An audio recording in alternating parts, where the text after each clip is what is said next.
जय हिंद। जो मैं आज आपसे डिस्कस करने जा रहा हूँ इसके ऊपर मीडिया में डिबेट होना चाहिए था। डिबेट कौन पूछे, इसके ऊपर न्यूज़ भी नहीं चलाई जाएगी, क्योंकि इस मीडिया ने लोगों के माइंड को इस तरह से पॉल्यूट कर दिया कि आज सिर्फ और सिर्फ बयानों पे चर्चा होती है और उसी को सुना जाता है। बाकी पॉलिसी वाइज क्या हो रहा है ये किसी को मैटर नहीं करता। अब हैरानी तब होती है जब आप पॉलिसी को ही रखते हैं और आप किसी के समर्थक और किसी के विरोधी हो जाते हैं। तो ये मामला जुड़ा हुआ है उत्तर प्रदेश से। वहां पूरे मामले की बात करें, अंजुमन इस्लामिया उलूम करके कोई संस्थान है जो अपने मदरसा में पदों की संख्या बढ़ाना चाहता था। ये प्रपोजल गया योगी आदित्यनाथ के पास, उन्होंने खारिज कर दिया। उसको चुनौती देते हुए ये पहुंचे इलाहाबाद हाई कोर्ट, और इलाहाबाद हाई कोर्ट आज पूरी तरह से फॉर्म में चल रहा है। कल शेखर कुमार यादव जी का एक फैसला आया, तो आज अजय भनोट का।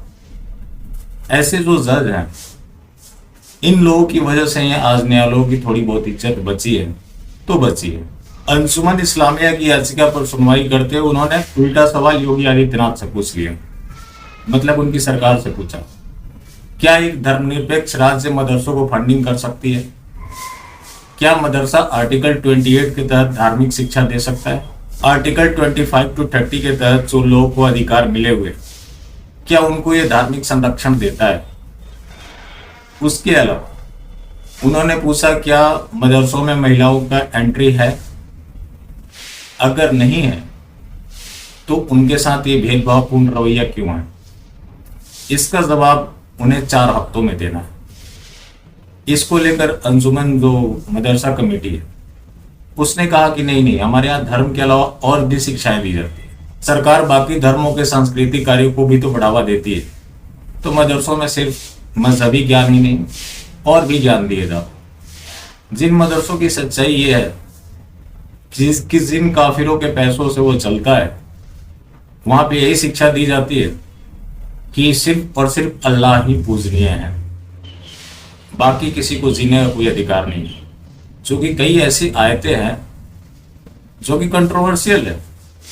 वसीम रिजवी ने भी इसी को लेकर याचिका डाली थी, लेकिन ये सेकुलरिज्म है।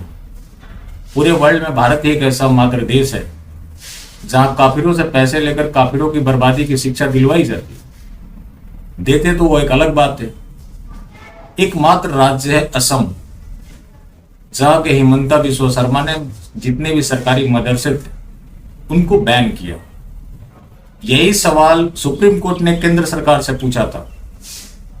तब केंद्र की नरेंद्र दामोदर दास मोदी की सरकार, उसने कहा कि इसमें किसी के अधिकारों का कोई हनन नहीं होता। वो तबका पीछे छूट गया था, इसकी वजह से उन्हें आगे लाने के लिए सब करना पड़ रहा है। ये सब कुछ जो हो रहा है वो ठीक हो रहा है। अब ये देखने वाली बात होगी कि योगी आदित्यनाथ की इसके ऊपर क्या प्रतिक्रिया होती है। प्रतिक्रिया तो उनकी होती है इसके अगेंस्ट ही, अभी भी हो सकता है कि इसके अगेंस्ट हो, लेकिन ये श्योर तब होती है जब लोगों को इन चीजों से कोई फर्क पड़ता।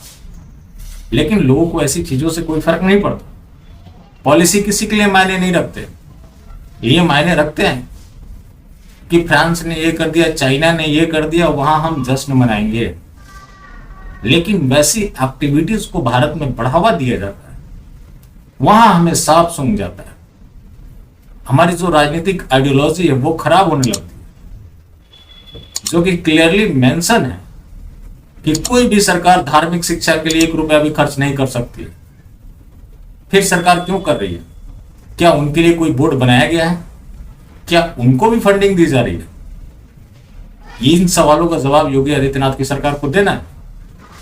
अब ये देखते हैं कि उसके ऊपर इनका क्या प्रतिक्रिया होती है। बाकी जिंदा रहे तो फिर मिलेंगे, और मिलते रहे तो जिंदा रहेंगे। मिलना जुलना जारी रखें। जय हिंद।